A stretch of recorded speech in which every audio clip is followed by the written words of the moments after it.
दोस्तों, यदि बंगाल के राजनीतिक हिस्ट्री की बात करें तो पश्चिम बंगाल में राजनीतिक इतिहास का एक अनोखा पैटर्न रहा है। क्या यही पैटर्न अब टीएमसी की चिंता बना हुआ है?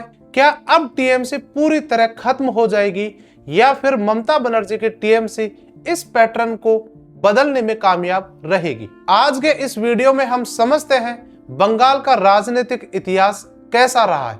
बंगाल में जब भी कोई पार्टी सत्ता से बाहर हो जाती है तो उसकी वापसी लगभग नामुमकिन हो जाती है, जैसा कि कांग्रेस और लेफ्ट के साथ हुआ।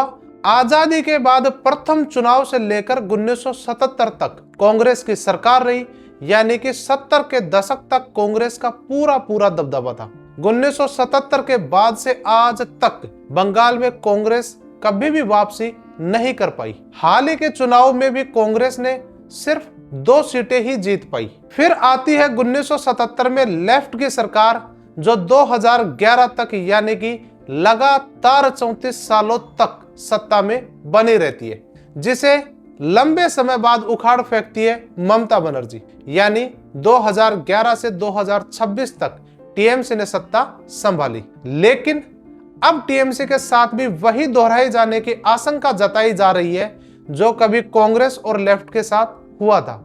2021 के चुनाव में लेफ्ट और कांग्रेस एक भी सीट नहीं जीत पाई। बंगाल का पार्टी सोसाइटी मॉडल बंगाल में सत्ता केवल विधानसभा तक सीमित नहीं होती है, बल्कि यह पंचायत, लोकल क्लब्स, स्कूलों और कमेटियों तक फैली होती है। पार्टी शिफ्टिंग के कारण अपोजिशन में रहने का मतलब है शारीरिक और आर्थिक जोखिम उठाना।